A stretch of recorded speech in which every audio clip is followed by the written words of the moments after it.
So welcome everybody to the Texas Exes Austin Professionals event tonight on how UT alumni are impacting globalization. We're very excited to bring this to you this evening. We, as Texas Exes Austin Professionals, we try to bring an event to everybody quarterly. If you look at the yellow flyer that is sitting on your seats right now, it talks about our upcoming events. So the next one will be November 10th. And that'll be on gaming and entertainment, and we have picked that just to get everybody kind of in the holiday season. There are 50 gaming studios here in Austin, and so it'll be a very interesting panel evening. And then the complement to tonight's conversation on globalization will be on localization and understanding what Austin does and why it's so special, and what alumni are doing to make it even better. So that will take place March 9th. If you think this is interesting and you'd like to be involved and you'd like to participate, there is a survey that is also on your desk, that is on your seats, that is orange. And at the bottom it asks if you would like to also be part of the Texas Exes Austin Professionals Planning Committee. And we would love for you to come and join us because we need all the volunteers and all the help that we can get. So if you're interested, please be sure to fill that out. Also, tonight is a very special evening. It is UT's 127th birthday. Last year, we also had an event on September 15th, and we had a big giant cake. And so this year we decided to do things a little different. So there are orange and white cookies in the back. Feel free to devour them once we're done with this conversation. The bar will also stay open after the conversation in case you were comfortable and would like to sit and schmooze a little bit. Tonight, Mike will be covering the moderated questions for tonight's panel, and that will go until 7:30. And at 7:30, we are going to open up questions for those of you who are sitting in the audience. So think about, as the conversation is going, think about any questions that you might have for the panelists as well, because part of what we really want is we've come up with questions that we think are very interesting, but I'm sure there are others that you guys have come up with that are even better. So I think that's all right. Mm-hmm. Okay. So enjoy your evening, and thank you for coming. And I'm going to hand this now over to Mike Wyszkowski. Thank you very much, Kim. So first of all, happy birthday, UT. It's great to celebrate the 127th birthday, and it makes me think really that of all the alumni we have out there, there are many who are in global and overseas assignments right now. And so we are recording today's event, and it'll be on the web, so those people who couldn't be here in person can stream it into China or in the Middle East or in Europe, wherever they happen to be. So it's really great to be here. My name is Michael Wyszkowski. I'm a senior manager at Dell, and I'm in a global role. And today's topic is around globalization. As you know, it's sort of like this inevitable trend that we all feel. And depending on your worldview, it's either a very positive thing with tremendous opportunity, or it's something that is being done to us. And the theme of tonight's panel is really to talk about the opportunities that it raises, and some of our UT alumni who are bringing opportunities in globalization, helping to create jobs and wealth in Central Texas and serve their customers around the world. Like I mentioned, as a tribute to the globalization theme, we are going to make this available so people who aren't here today can join us. I'd like to introduce very quickly our panel members. Starting from left to right, we have Carl Shepard. He's an MBA from 75, and he's 76. I better put on my glasses. He's trying to make me old. Yeah. Well, you take that year back. So he's a co-founder and chief strategy and development officer at HomeAway. Many of you have probably seen their office, kitty corner to Whole Foods downtown, and they're a leading global company in the travel and vacation rental industry. He's got some great stuff to tell us about that. Carl was also COO of Hoover's, and originally started out as a consultant for a company that is now Accenture's. Right beside Carl is Mike Svatek. He's also a bachelor's in business administration from UT in '98. Okay, got it. And he worked at Dell while he was in college, actually programming some, developing his entrepreneurial capabilities and developing some web scripts there. So he moved from Austin to Silicon Valley, had a fantastic, experience there, worked for Cisco and ExxonMobil developing web apps, and then joined Baynote, which was Interwoven, and then Baynote, which are both companies that are operating in the social media economy.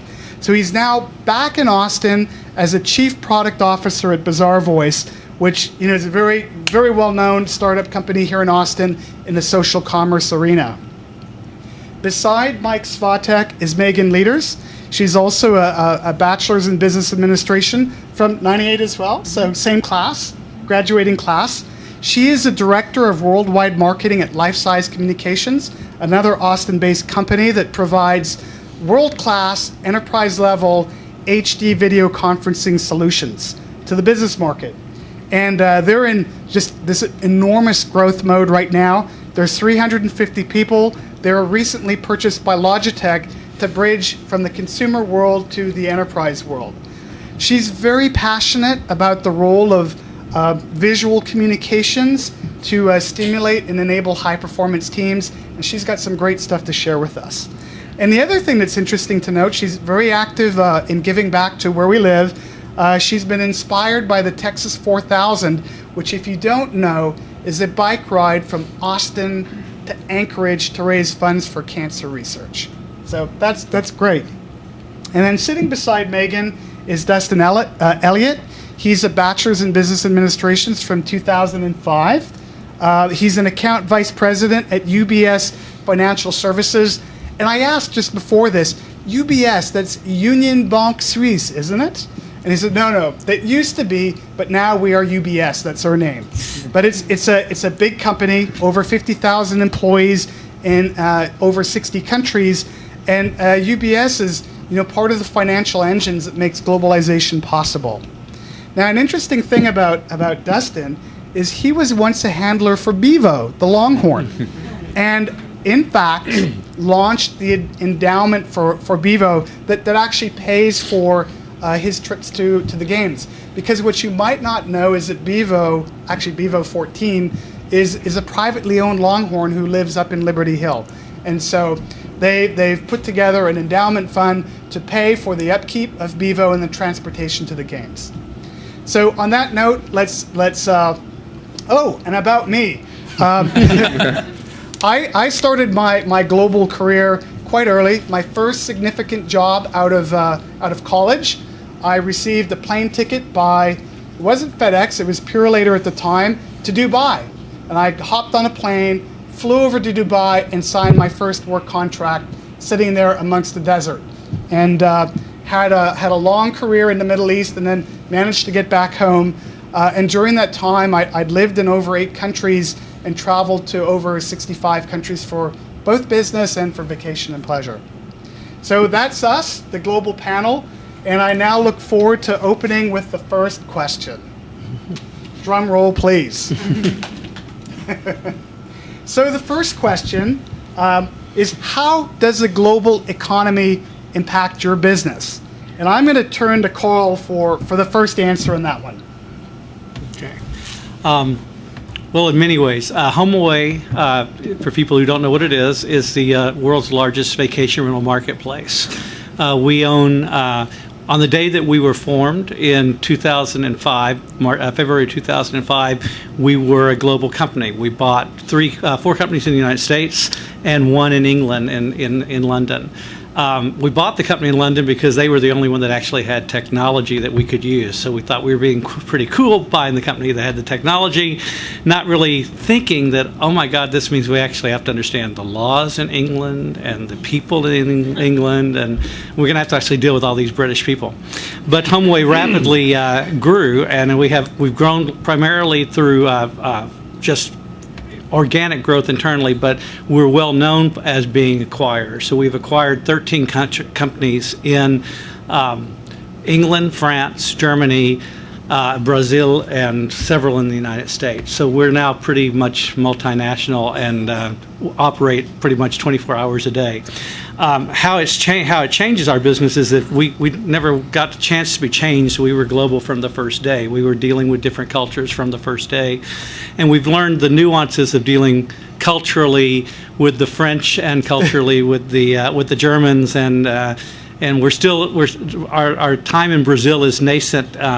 We have to first be able to speak Portuguese. We only have one native Portuguese speaker in the Austin office. That makes a lot of fun.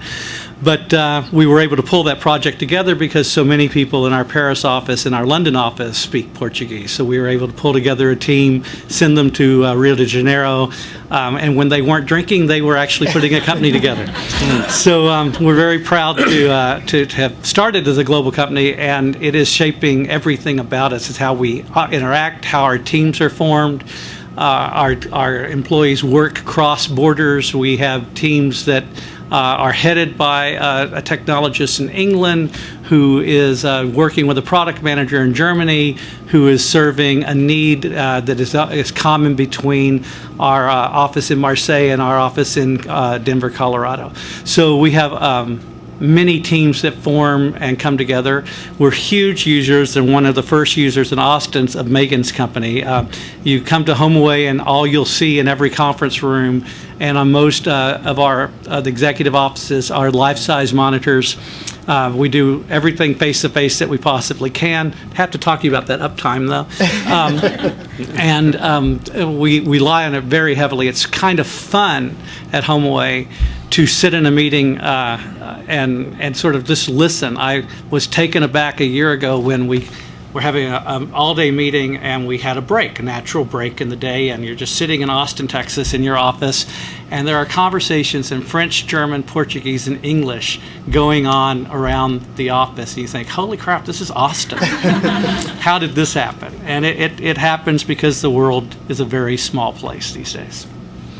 One thing I wanted to draw out, Carl, is you talked about how the global economy giveth and it taketh away. Can you give us some recent examples of that?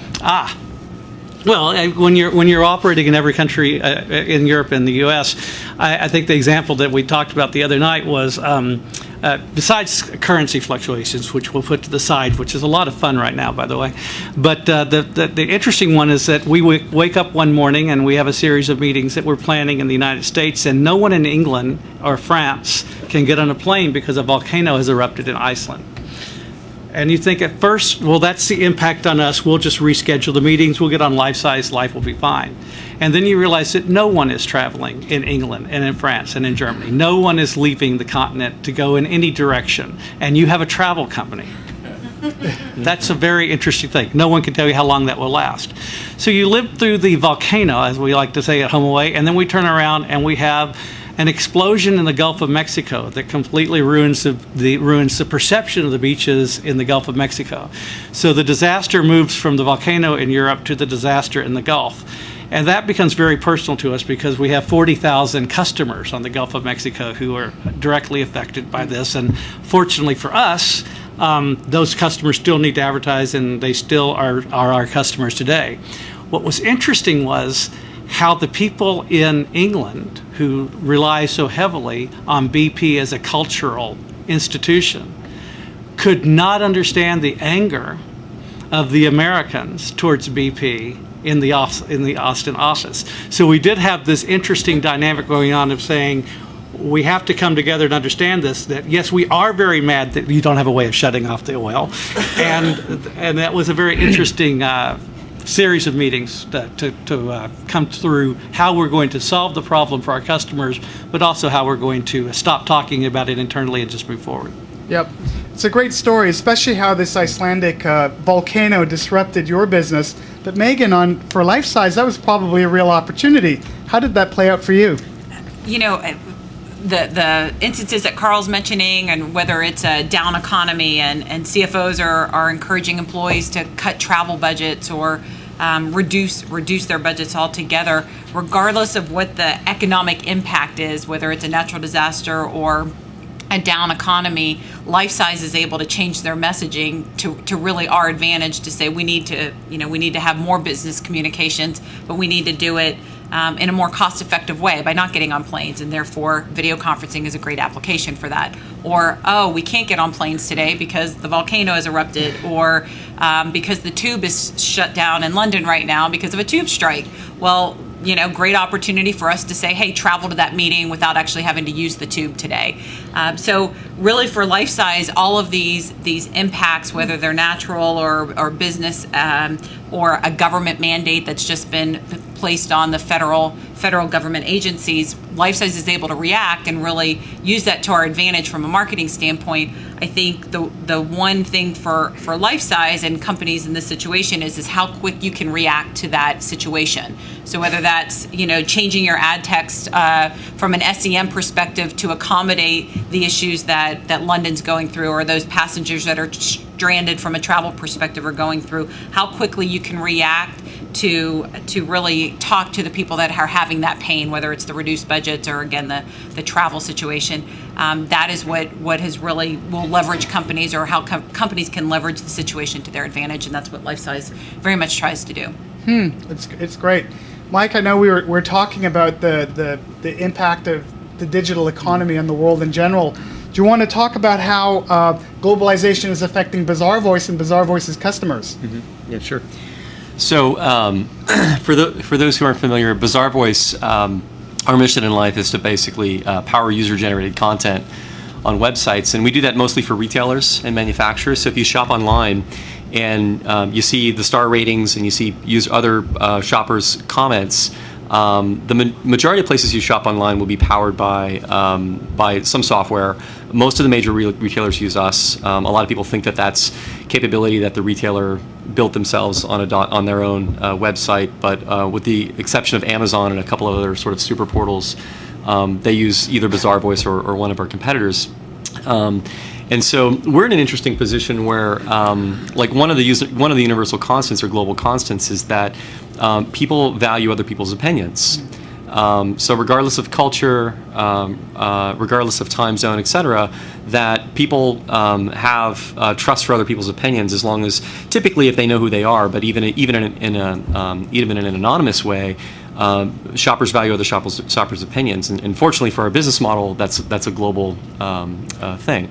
So one of the challenges in our business with respect to globalization is that when you now allow anyone in the world to start writing content, and that content shows up on brand websites like Macy's, like Home Depot, like Best Buy, or if you're over in the UK, like Argos or Marks and Spencer, etc., you now have a challenge where we, as an Austin, Texas-based company with all of our cultural biases and backgrounds and so forth, are now in a position where we have to instantly understand all the nuances of all cultures in nearly every country, right? To understand what's appropriate for that country, not only in terms of culturally acceptable to be on their website, right?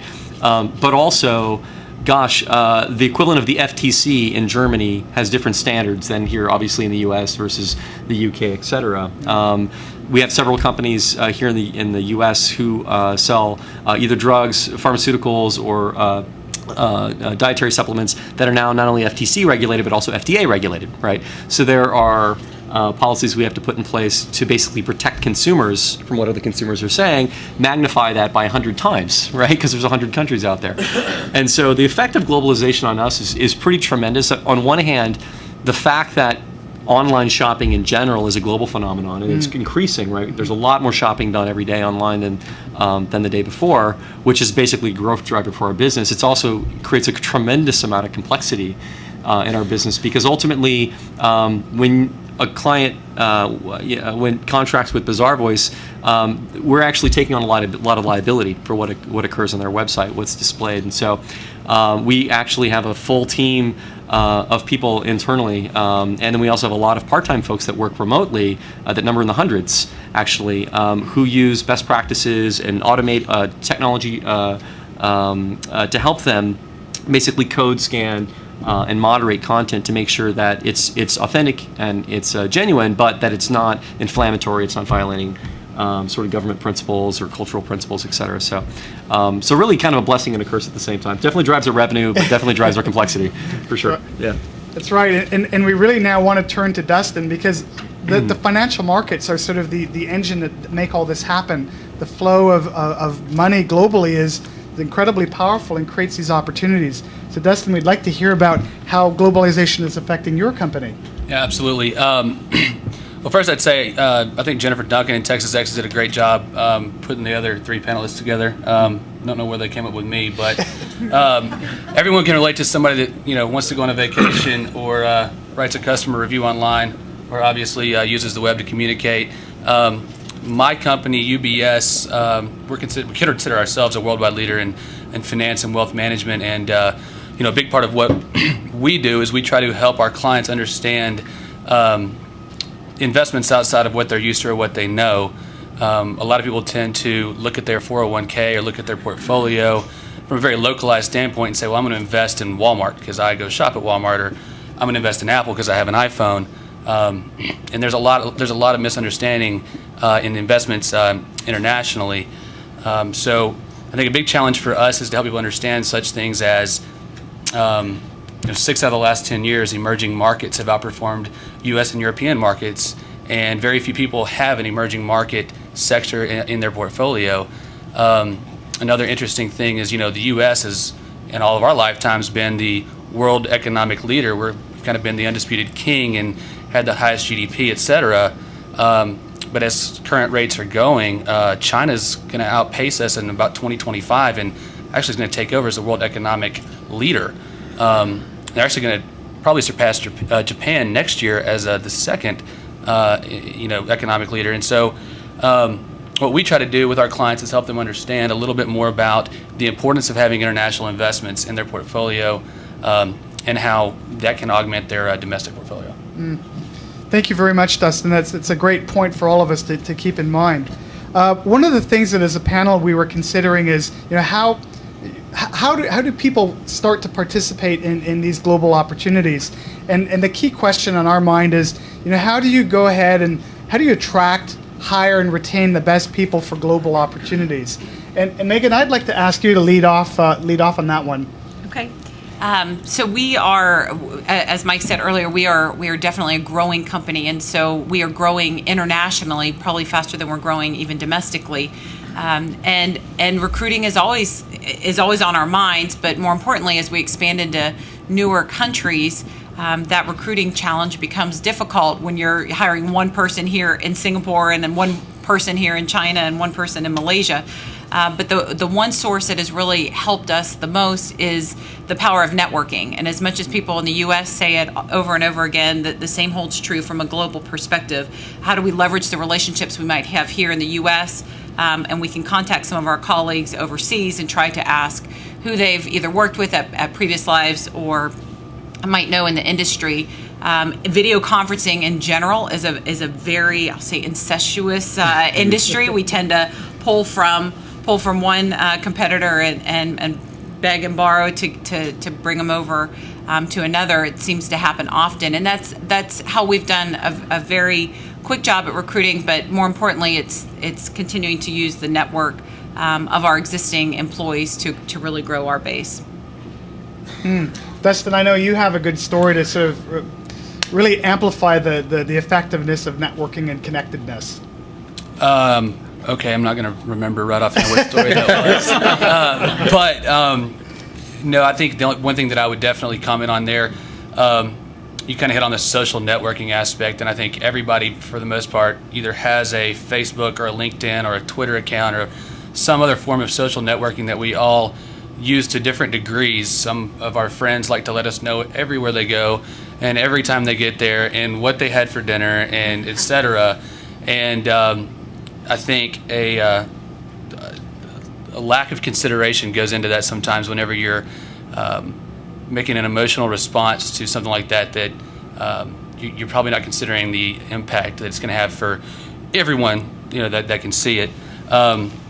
As far as attracting people or opportunities through your network, I personally look to some mentors of mine that I feel like are great communicators, that do a great job of staying in touch, that do things as simple as looking you in the eye when they talk to you, giving you a firm handshake, returning your call, etc.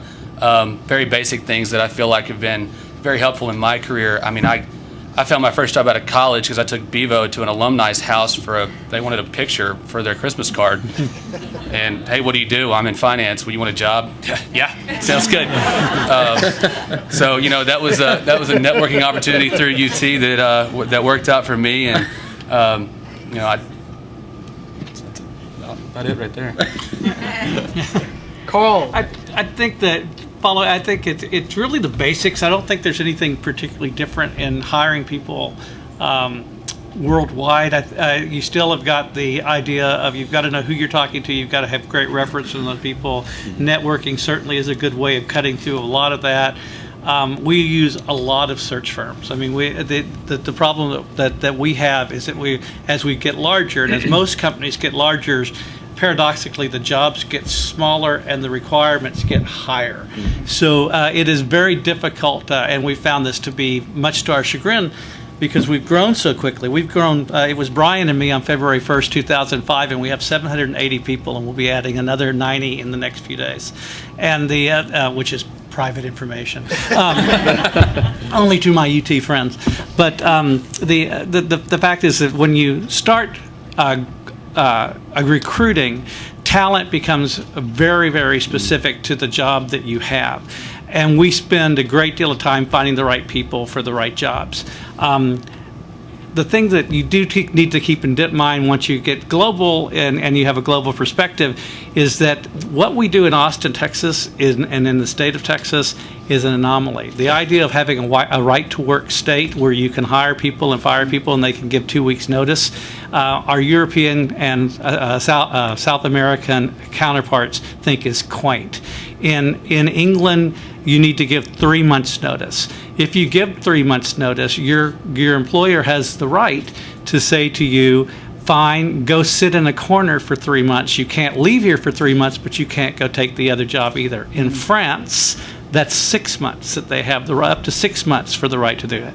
So when we hired the head of our head of Europe is a woman named Petra Friedman, who we recruited pretty heavily from the largest travel company in France called Opodo.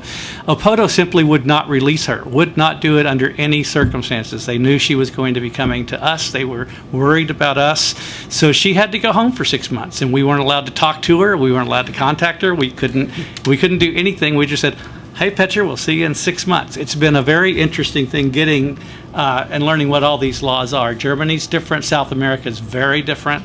So you can't go into your planning for a global company and say, gee, I need a new chief technology officer in England, and say, I'd like to slot that sucker in for November, because you may not find him till February, and he may have to give 6 months notice depending on what his job is. So it's a lot longer cycle.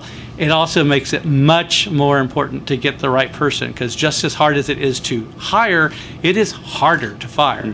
So getting, basically when you hire an employee in France, you should adopt them. They're not going anywhere. And so we kind of look at that and have very high standards in France before we hire. So that's a big change that we've had to learn at HomeAway. Yeah, I'd echo all of those sentiments. We've learned the exact same lessons as well. You should have called. We should have called. Sorry, call. I'll call you with all of my challenges. I'll tap into the wisdom from 1975. I mean, 6. 6. Yeah. And I'll adopt you. It'll be fun. Good. You're like a dad to me, Carl. So, one of the things that, and this may be a symptom or a challenge that a smaller company might have. When we were first starting in this company and in my prior company, when I joined small companies, and I remember we were first recruiting our first sales director or account executive, if you will, in Germany, and then another one in Benelux, and another one in the Nordics, et cetera. That we had, this is again, be aware of your local cultural bias, right? And here in Austin or in California, New York, right, we have a sense of what a salesperson is, what it takes to be successful in sales. And when we got on the phone with a prospective candidate based out of Munich, the guy's got no sense of humor, right? The guy's got it's like talking to a brick wall, right? And I couldn't imagine this guy selling me anything. And we passed on a couple of candidates like that, and eventually we said, we're seeing this pattern. Apparently, you can't sell anything in Germany, which is entirely not the case, of course. And so what we did is we got someone we trusted, an advisor local in Germany, who's an American but understands the culture, and vetted a couple of candidates and said, you guys have rock stars on your hands here. And it's just it's an appreciation for a German buyer wants to be sold to in a completely different way than an American buyer wants to be sold to, than a French buyer wants to be sold to. And so there's an appreciation for cultural differences in not only pop culture, but sort of business culture can be very different as well, and it's hard to figure that out, right? You really need advisors, or you really need people with native experience there on the ground to kind of guide you. So I think, unfortunately, we probably burned a couple of candidates that we shouldn't have in our learning process, but it's something I'm really attuned to now. Mike, that's actually a great segue into our next question, which is around organizational culture, and we know it's affected by globalization. And I'd really like to hear you talk about some of the things that have changed at Bazaarvoice. The CEO, Brad, is very well known for his very strong views on organizational culture. I'd like to hear how that's changed. So we have, so in Austin we have in our off 360 we probably have 400 people or so in that building. We have another 60 or 70 people in the Hammersmith area of London. And Mike, to your point, Brett Hurd, our CEO, is really a student of culture. He talks about culture a lot. He speaks about it, but he's a bigger student of it, I think, than a teacher. And but one of the things that was really near and dear to him is making sure we have the same culture in London.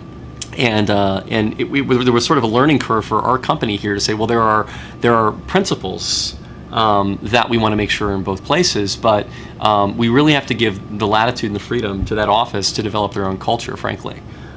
Because our rah-rah, we're running scooters around in the office, right? We're painting walls with lips. I mean, just doing some crazy stuff here in Austin, and that doesn't really fly in London as well. But they also do some equally, just in my opinion, and based on my bias, I look at that and I think, these guys are weird. Like, what are they?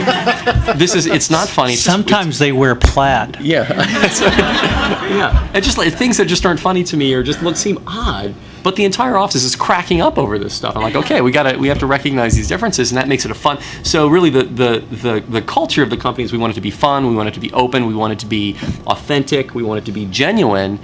The ways that you achieve those outcomes are very different in terms of the culture or the region. And so if we figure out something that works for a culture in the U.S., we can't just simply plug and play that internationally. We say, hey, here's what we're going for. Rely on the leadership and rely on the individual passion in those remote, what we consider remote offices, to develop a unique culture in and of themselves. And not have to be clones of the U.S. Because that just won't fly. But again, adhere to some core principles. And so, getting your head wrapped around the fact that there is a difference between core principles and the culture that sits on top of that was key. And again, it's an area where I think we have an extremely strong culture in the UK now. I don't think it was extremely strong a couple of quarters ago, but I think we're there now.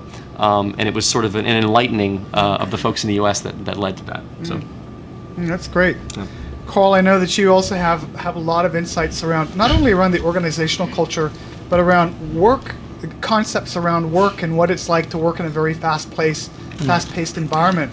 Love to hear more on that. Well, I'd second everything that Mike said. The culturally, we were challenged because we have grown largely through acquisition. So the company that we bought in France, one of the companies that we bought in France, Abritel, was first formed as a print company that morphed to a telephone based company and ended up as a web-based company by the time we bought them.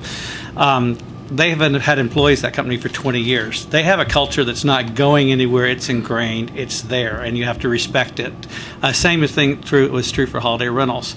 A couple of things and observations to follow up that we hadn't talked about earlier, but I want to throw in, is that one thing that we carry on around with us as Americans is and I think we can all talk about this. It's easier to talk about other people, but other people that not yourselves, have a sense of entitlement that come with certain things. They have certain expectations. They have work ethics, and you can understand that because you can put that in the context of being a Texan first, which I am, and an American second, which we all know that's true if you're a Texan.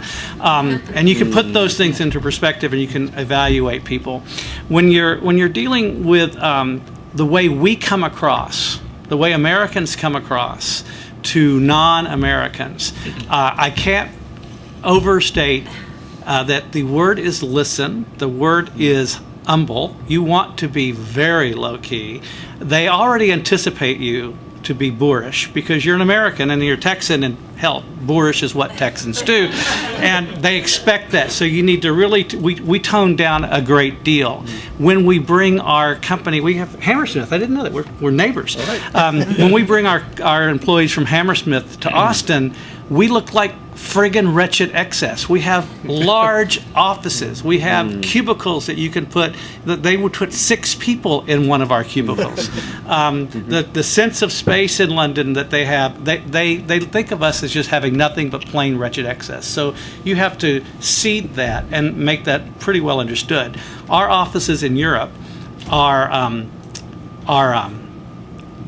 a Texan would consider them to be disgraceful. You would not work there. There's no way you would do it. We have people clamoring to work for HomeAway. And why is that? It's really very, very easy.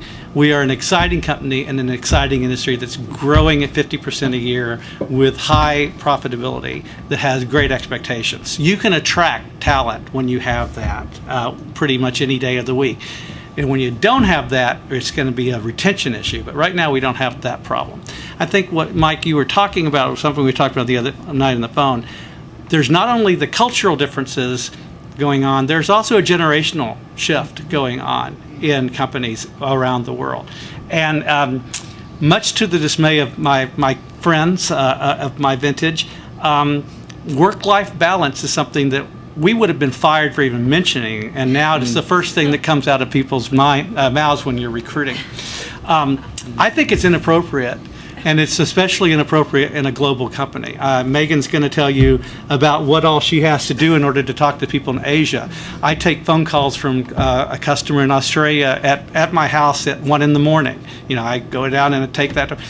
When I mention that to some people, they're completely freaked out. So if you're freaked out by the fact that you're going to work 24 hours a day, really you don't want to work in a global position because this is a 24-hour-a-day job.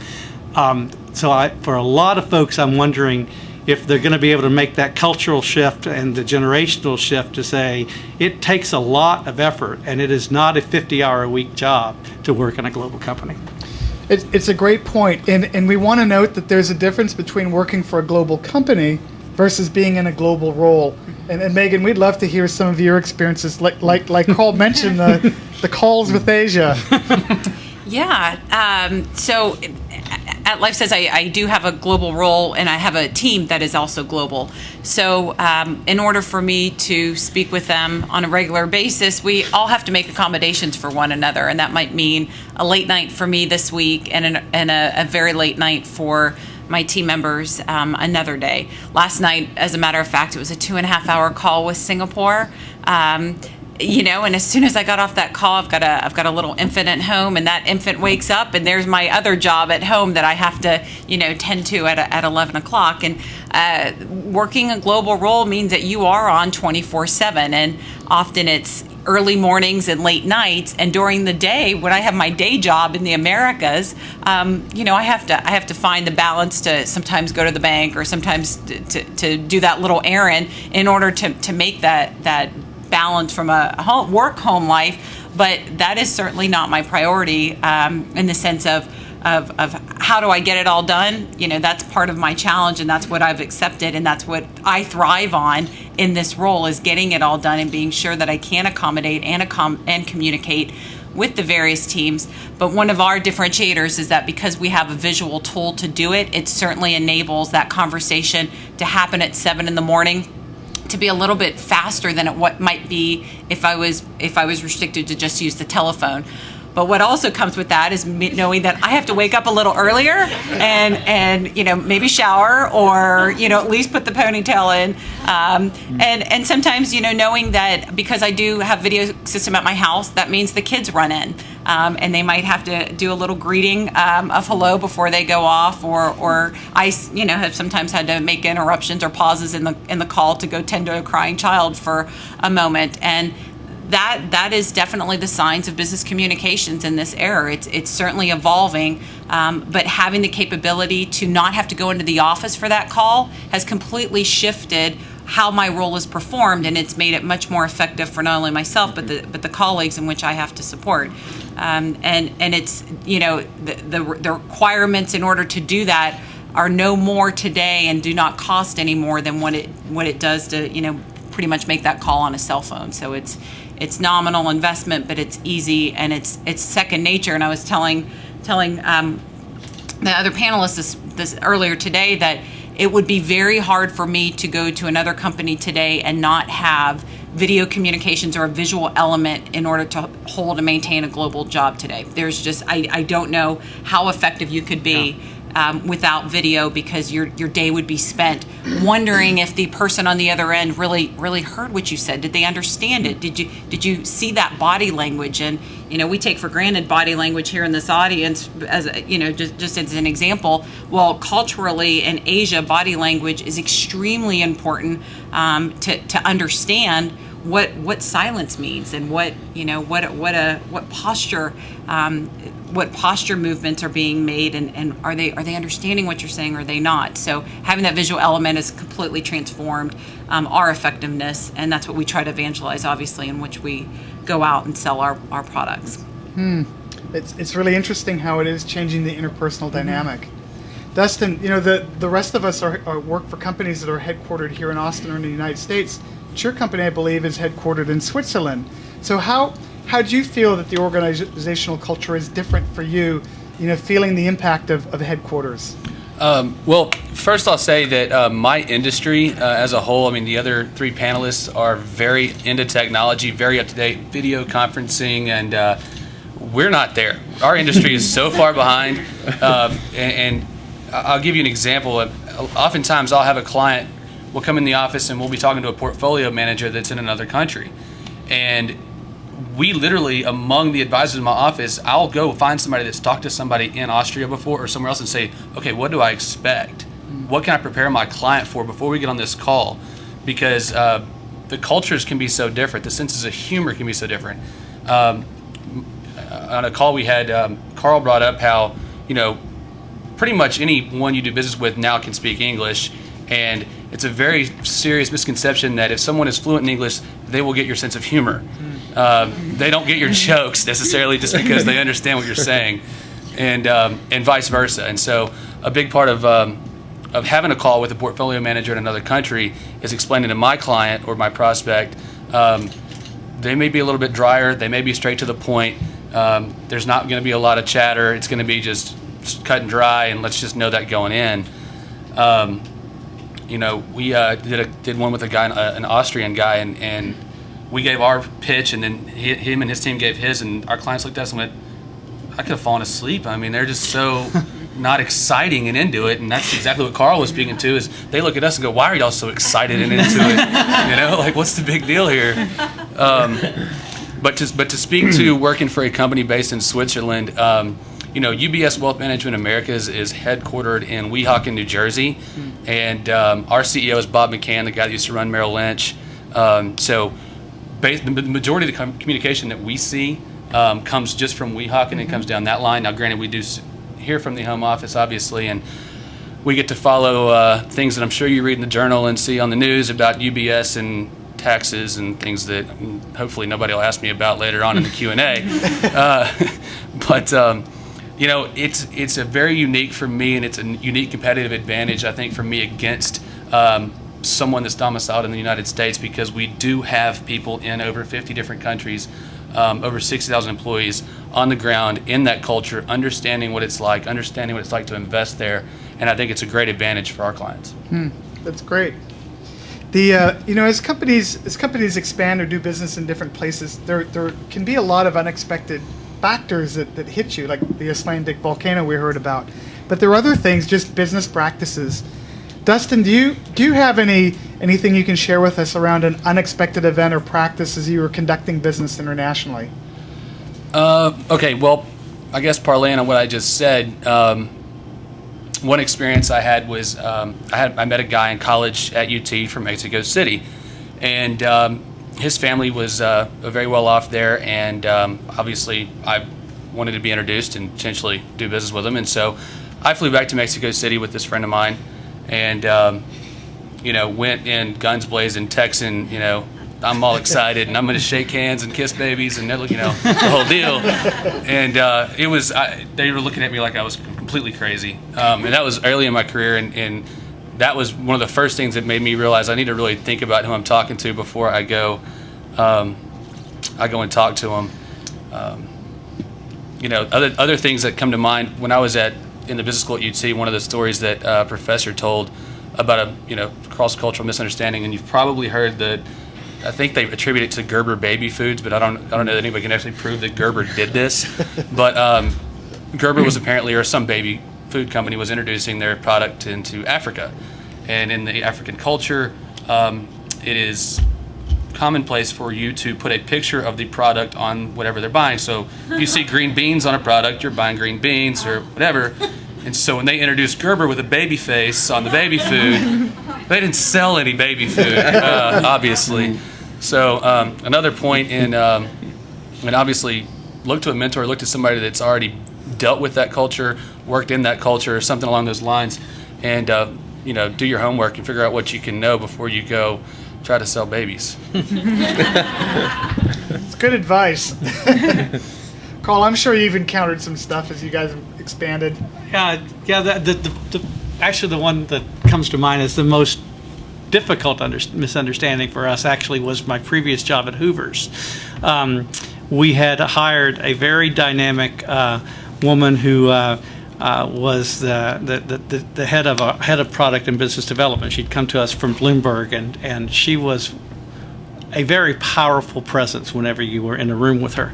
Her name's Elizabeth DeMars, and she just recently was the CEO of creditcards.com, sold it recently, and she's gone back up to New York, but she's at the time was with Hoover's. She and I had to go over and meet with several companies in Japan. So we were, and it was, she was going and I was there. I was unprepared for the fact that as long as I was in the room, no man would talk to her.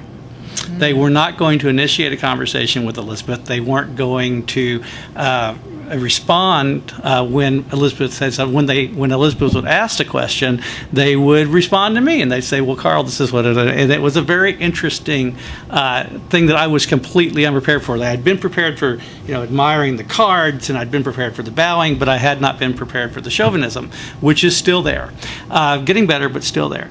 So I think that's one of the things that you encounter that takes you back. It sits you on your heels. You're unable to function for a while because you're saying, why the hell I don't talk to Elizabeth? Because it'll be a lot easier if you just talk to her. Mm-hmm. I think so. That's one that got me. In the course of acquiring companies, and I've done it now far more times than I care to admit. But with HomeAway, we've now done it 13 times, and several of those have been in Europe. Acquiring companies when you don't speak the language, even though the lawyers speak the language, and even though the customer that you're buying, the guy you're buying, may speak English, is very difficult because so much happens in the acquisition world happens on the sidelines. You have lawyers turning to each other, and you don't know what's going on. So this is my funny story. You asked me for a funny story. I'm going to have a funny story. So we acquired this company in France called Abrutel, and it's been closely held, as I mentioned. And they had a marketing VP who spoke English, and the owner did not. Christian Miguel is a wonderful person. I've gotten to be good friends with him so long as we go through Google Translate. Everything's great. But his marketing manager was a little smarmy. And during the conversation, the very first conversation we had, we were on the phone. He turned. He stopped speaking in French to his boss, and he turned to the phone and he said to Brian and I, "If you want this company, I can get it for you, but you're going to have to deal through me." Okay. Wow. That was pretty shocking to us. Yeah. So I knew the guy was a slime ball, but I still wanted the company. So we kept moving around to get there. Well, as it turns out, at closing. We're now at closing, and in France, closing is a big deal because everything's original. They will not make Xerox copies. That's another cultural thing. You have everything's original. If you need 32 copies, you sign 32 copies. You initial 200 pages 32 times. It's a lot of fun. So we get through all this. We're signing, and a fight breaks out. And I have a translator next to me, and the smarmy guy's lawyer is dealing with Christian's lawyer, and it's like a movie. It's like something you have never. The gestations, and I can't believe it. And the French, and my interpreter is a woman named Aurélie Leperc, who we know, and Aurélie she's leaning over me. Well, Christian is saying such and such and such and such, and now Frederick is saying such and such and such and such. He said this, and he said, and she said, I'm not translating this shit. Yeah, so the blow up was amazing, and it's something you would never see in the United States. And it took sort of set us back on our heels, but we did get the deal closed. But you had to be prepared for the culture pops up when you least expect it. Great story. Mike, do you have any experiences to share with us? Nothing funny. That's my problem. Yeah. Anything unexpected? Well, just gosh, okay, like when you're presenting overseas, right? That's as a presenter, you're trying to read the audience as best you can. Sometimes you have audiences that are into it, sometimes you don't. Clearly, you all are into it, which is good. But it's hard enough in the U.S., right? So now you layer on the cultural differences, and it gets really hard to read the audience. And so I was in France. Again, I told you I didn't have any funny stories, so don't expect one, please. Life's about setting expectations. So I'm basically, we're doing an applications launch in various cities throughout Europe, and so we went to Munich and London, and we were in Paris for this one, and we're in this, I don't know the name of the hotel, but it's right off like the Champs-Élysées, very beautiful hotel, very historic, to the nines, wonderful food, catered the whole thing, and we've got some of our biggest customers in the press are there, etc.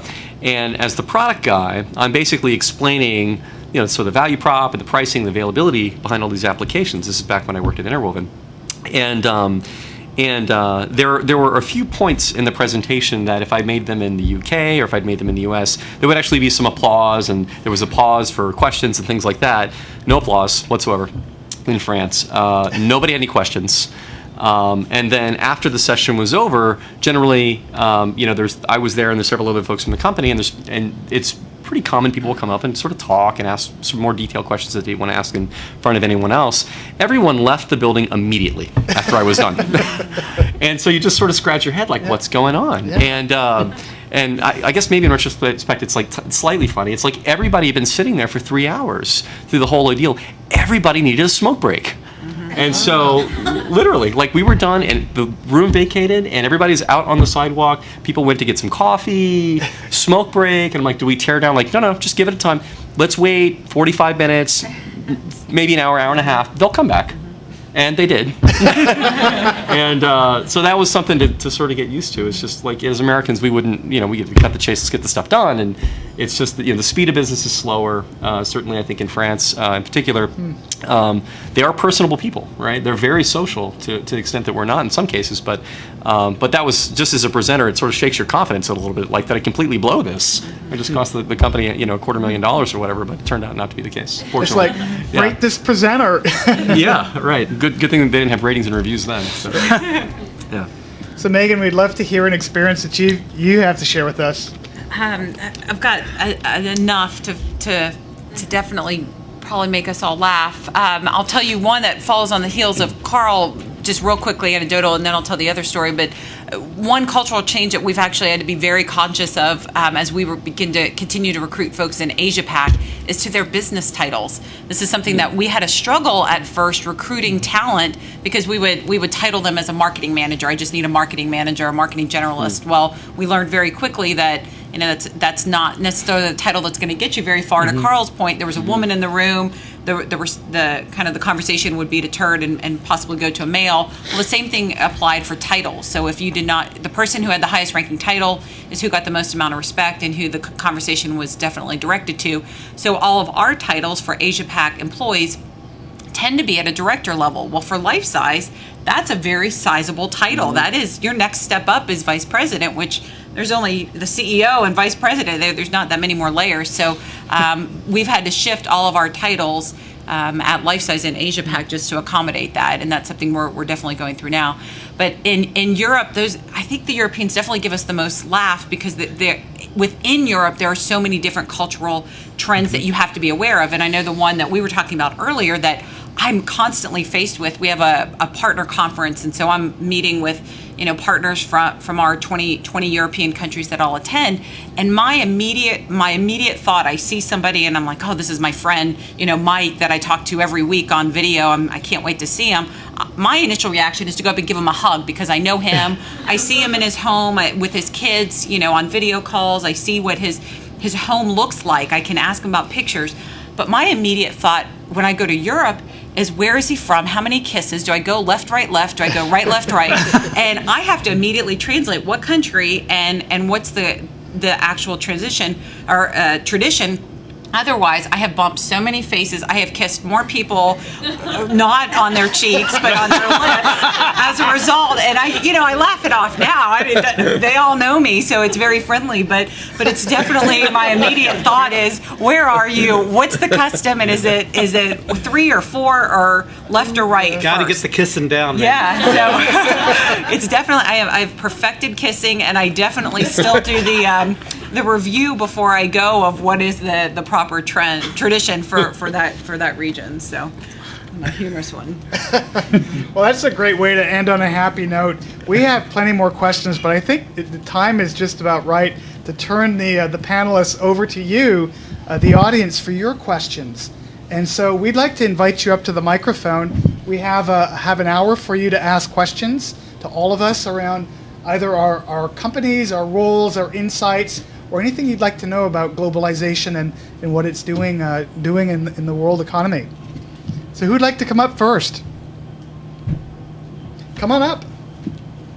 We've got a microphone for you.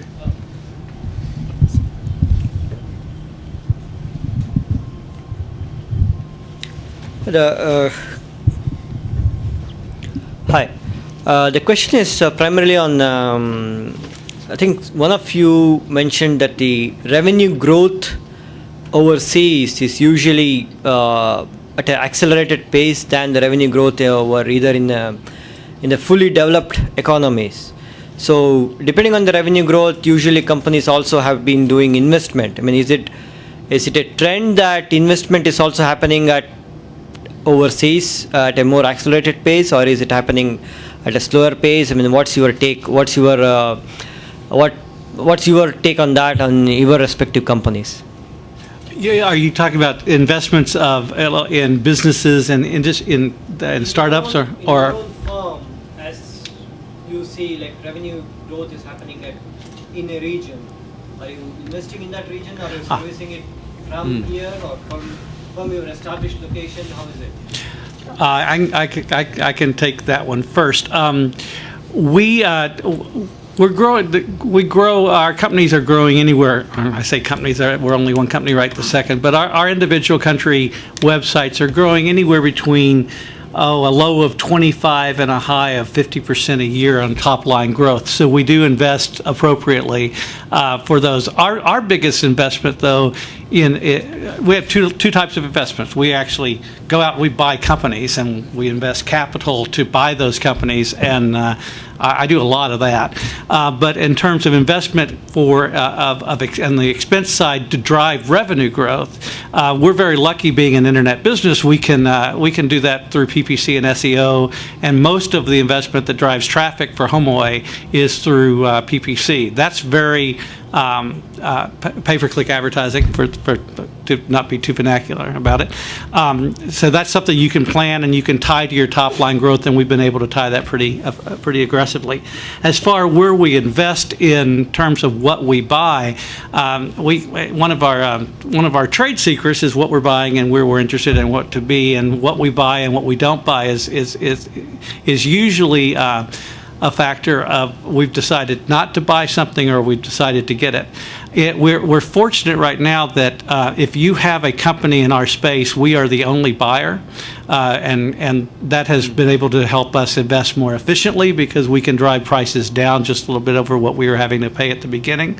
But we're not interested in all places. We're trying to put together a portfolio that creates a holistic company that has a worldwide footprint. So if there's an opportunity in Spain or an opportunity in Oceania, I know where my interest would lie between those two right now. So I think you have to have perspectives of where you're investing, and that's how we do it.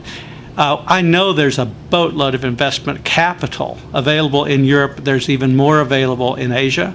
It is a matter of getting the right business plan. This is a completely off-the-wall thing, but my son is starting a website in Japan, in Japanese, that's a music criticism website, and he's turning away Japanese investors because they want the innovation, they want what's going on, they want to be part of it, they don't know how to do it. And Americans who are steeped in a particular culture, who speak that language and who can work in that culture pretty easily, can attract money in country for investment.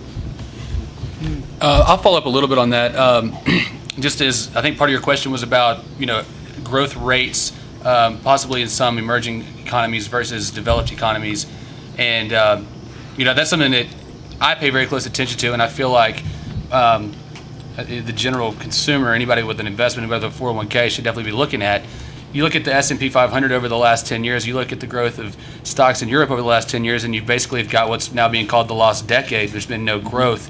You started out with $1,000 in 2000, chances are you've got $1,000 a day if you just put it in an index. However, if you put it in the EEM, in the emerging market index, you've made over 10% a year. And that's because countries like China and India, Brazil, Mexico, Indonesia, Turkey, places like that are outpacing and outgrowing the developed countries, and for a number of reasons, a lot of sovereign reasons, a lot of political reasons, but also because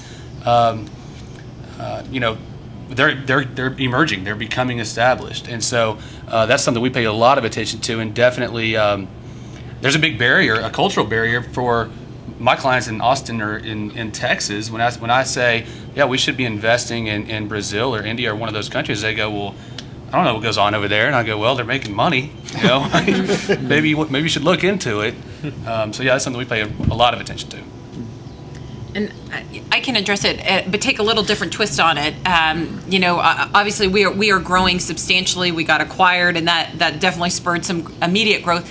But I'll address it from a different standpoint, in the sense that we see a lot of growth from a different segment. And what I mean by that is, whereas video conferencing tended to be associated with enterprise businesses. Only the Fortune 500 could afford video conferencing.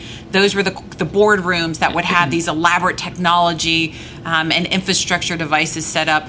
Actually, video conferencing is much more a play for the small and medium-sized business, and that is something that is allowing globalization to happen within our business model to take much stronger hold than continuing to go after these enterprises, which are finite in number, and they might already be established with the technology, but the number of SMB businesses around the world is certainly much, much larger a universe for us to play in, and that tends to be our sweet spot. And as we continue to expand countries, as we continue to expand our own employee base, that is definitely a target that we're looking at. Not just domestically, but internationally. This is very, very true. But it's also been a challenge for the traditional partners that have resold video conferencing. So we've also had to, look for different people to sell our product, because it tended not to be the focus for a lot of resellers, and particularly in our arena, in terms of who their ideal customer base was. We're definitely opening their eyes to a much bigger model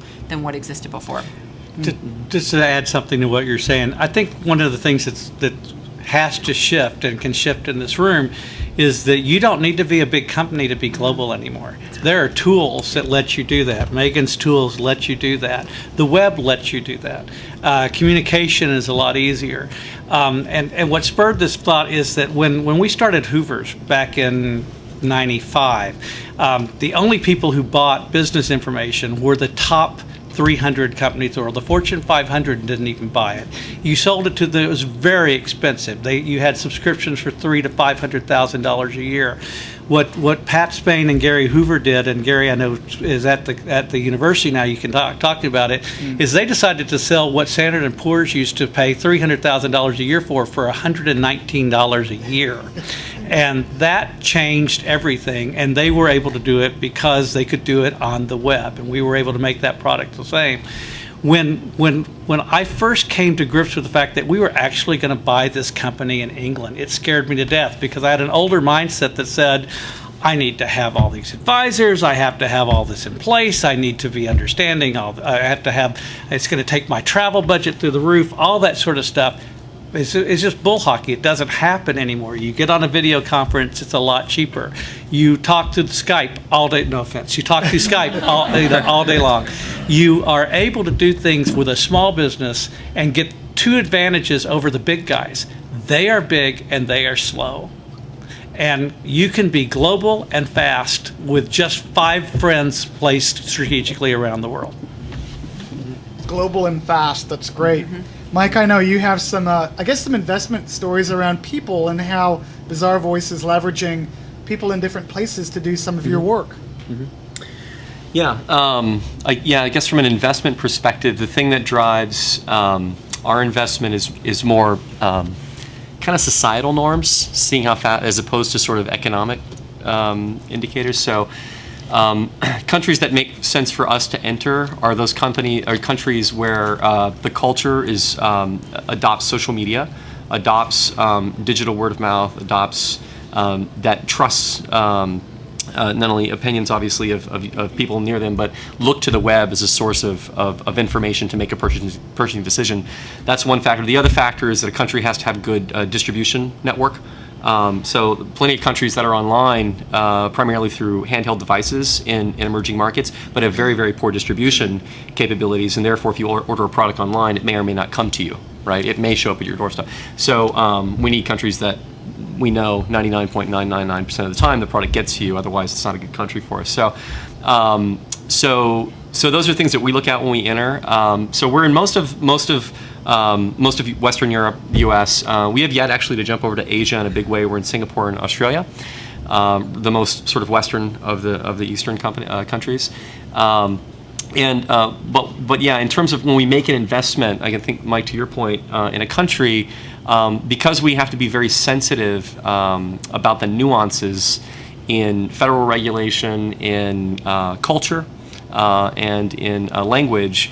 We employ native speakers in those, either in-country native speakers or people based here in Austin or in Texas generally, or in Central Time Zone just for efficiency, who are native speakers from that country, so that we can appreciate when we're moderating and we're looking at content and we're protecting our customers, that we capture all the nuances of that language. And so that's an interesting kind of investment. So when we make an investment overseas, there is a corresponding investment here, to make sure that we've got translation services, we've got moderation services to support that as well. So, thank you. I've got a question for Dustin. Yeah, come on up. What about global exposure do you feel like a well-balanced portfolio ought to have? It's a great question, and it's definitely a case-by-case scenario, depending on a number of factors. I mean, the age of the investor, the risk tolerance of the investor, the goals, and you're talking about a portfolio. It has a lot to do with what the goal of the portfolio is. Is this our portfolio for retirement? Is this our college savings for our kids? Is this our portfolio for our vacation home that we're going to rent with Carl?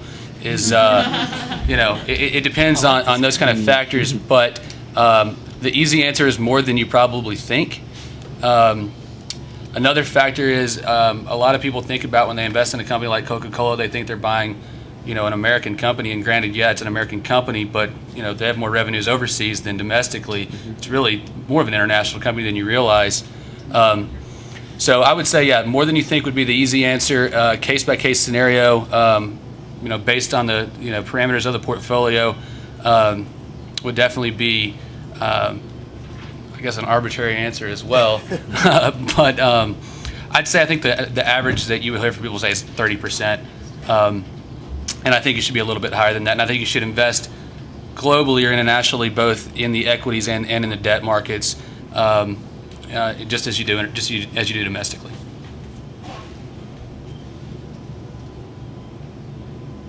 Thank you. We're back. Okay, yes, please, come on up. I got 4 questions. We've got 4 questions We got 4 coming answers. up. Brace yourself. We'll alternate. Well, no, some are serious, some are funny, some are not. So, HomeAway, I'm sure you guys you gather a lot of data for properties that are good for staycation homes, right? Do you guys have that data out to the public or no? We have lots of data. We don't share much. We don't play nice in the sandbox. I didn't think so. But we do have lots of data. But for you, what would you like to know? No, I was because well, no. So if you were wanting to invest in different parts of the different properties, different parts of the world, where's a good place that's undervalued? That sells a lot, right? So that's one question. Well, that data we don't have, because one of the what we have is where things are where things are renting and where things and what they rent for and how often they're inquired about and how often they are rented. So we have that sort of information because we're a distributor of those properties. And that's not publicized. It's not publicized and probably will have to be discussed at a very high level should we ever decide to be something other than a private company. What we're challenged in the real estate market, it's another global effect, and it's an interesting segue, is that data we take for granted in the United States that you can get, you just can't get in a lot of places. There is no MLS outside of the United States. There's not a National Association of Realtors like there is in the U.S. There's no one doing studies about how real estate sells. If you go to the individual countries, Rightmove controls that data in England. Solager controls that data in France. Immobilier Scout controls it in Germany. The guy, I can't remember the guy that controls it in Ireland, but it is a very interesting problem that they've got all the data about what's selling, what's not selling, what the prices are, what the prices are not, and they keep that very close and they make it available only to estate agents or to real estate agents. So when you're trying to put these things together, we can tell you all sorts of things about how to invest in the United States, but we only have anecdotal outside. I'd look at Spain. Spain is on sale. Spain is on sale, and I would be thinking that the other interesting places that's emerging, that if you can, Brazil is just on fire, and will be on fire for the next 10 years, probably the next 20 years. So Brazil beachfront property you can't beat. Okay. So my next question is for Mike. This is kind of a funny question. So Bazaarvoice, I think I was one of those stellar candidates you guys missed out on. Okay. No, I'm teasing. Okay, so, that's your name. Got it. My question was, I did go through the interviewing process through 3 times, but I didn't get it. But so my question is to you. How are you guys really trying to, because a lot of times when I'm going on the web and I'm buying something, I see a lot of people, I mean, it's like these people dedicate their lives to putting crap up on the web. And I don't understand how they have all this time. But when they do it, I mean, my second question is it really genuine, right? And I mean, how do you, other than your employees filtering and going through each one, how are they really going to cut out the crap, right? How do they do that? Yeah. How do you do that? Excuse us, we have to get into a sales cycle here, sorry. So, Carl, let me tell you all about how we can rate and review properties. Fraud is something that is always on the top of our mind. Just at a macro perspective, if we get to the point as a society where we can't trust what other people are saying online, then that hurts our business, right? But it hurts us as consumers because now, myself as a shopper, I want to know that I can trust someone's opinion, because if I can't, then I'm back to experts or I'm back to Consumer Reports or I'm up to my own judgment or a phone call or something like that. It's in general a lot less efficient, and I have a lot less access to data that way, right? So it is something that we think about every day. We've got, in general, when you write a review on Home Depot or you write a review on Best Buy or wherever it might be, you do authenticate into their systems. So if you bought something from Best Buy, when you leave a review, you have to log into Best Buy, okay? And they can actually match this up with purchase information, things like that. So there are a couple of first order processes that we've put in place to make sure that when you write a review, it does match up with a user ID and potentially a purchase record that the retailer has on record. But we also have pretty sophisticated fraud detection capabilities in the background. So like HomeAway. So this is like IP stuff? Or you're Yep. saying like software that runs through it? Or are you talking? Okay. Yeah. So it's not all manual? Yeah, actually, the humans that we do have look at the content don't look for fraud. So we have systems that operate at very large scales on very large data sets that look for patterns, that look for common fraud techniques. So there's a ton of, it's a very, very kind of deep area that I'm not an expert in, for sure, but we've got people in our company that are.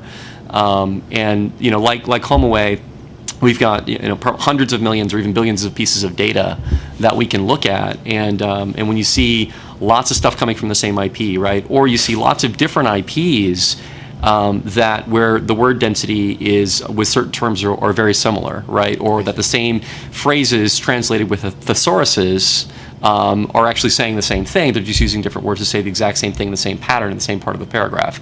And so our systems are constantly scanning and looking for these kinds of things. So, and there are cases where we find fraud, for sure.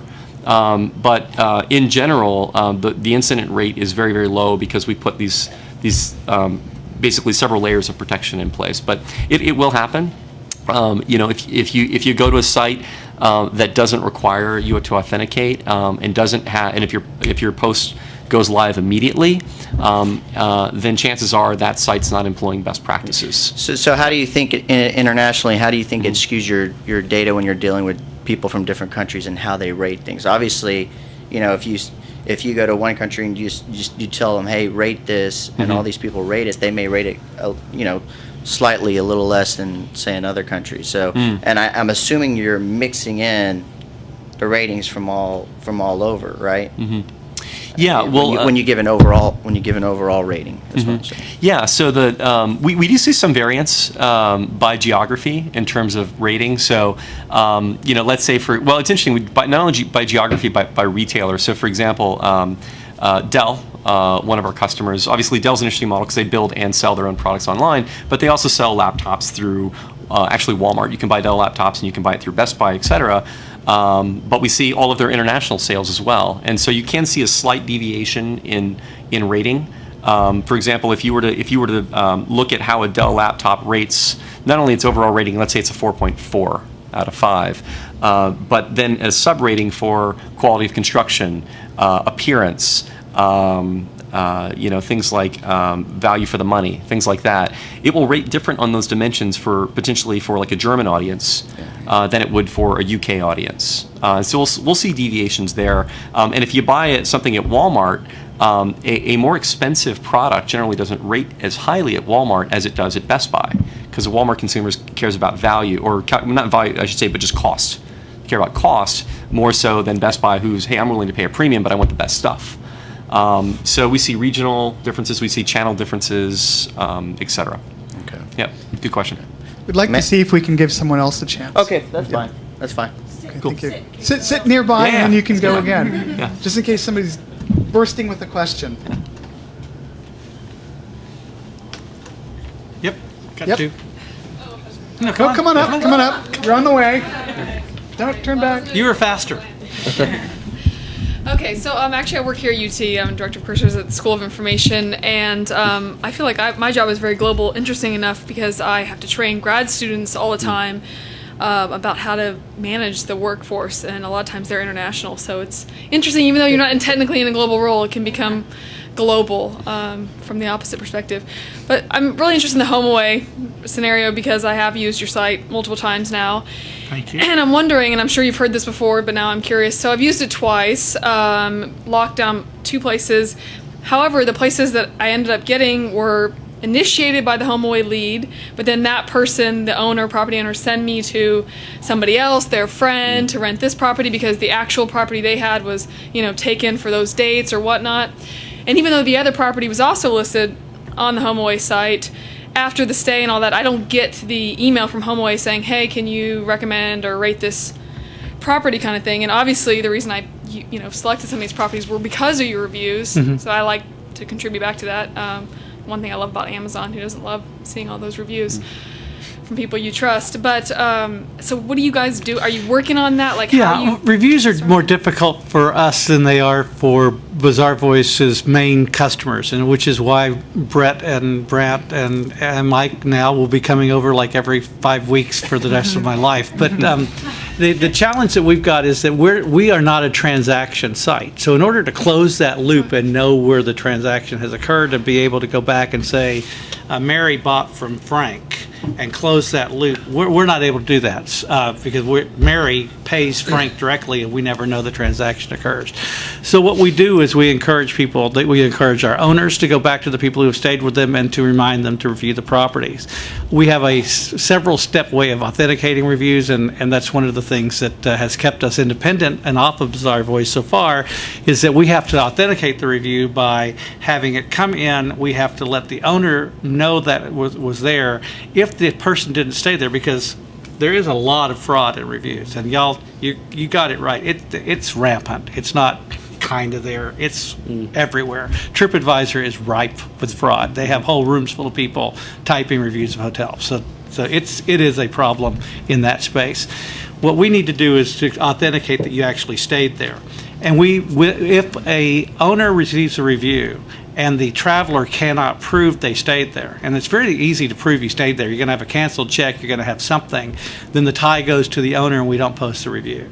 If the traveler writes this is only a problem with scathing reviews. If they write a scathing review and the owner says he didn't stay there and the traveler proves it, it goes up. And we lose customers every day because people don't want to play fair. We don't want those customers. We want people who provide bad experiences to get off the site. So to us, it's an extension of customer service when we get bad reviews and the people leave. But it is something we constantly work on. You'll see us move over time to where we are involved in that transaction. And when we can close that transaction loop a little better, then we'll be able to close the review loop like Bazaarvoice does.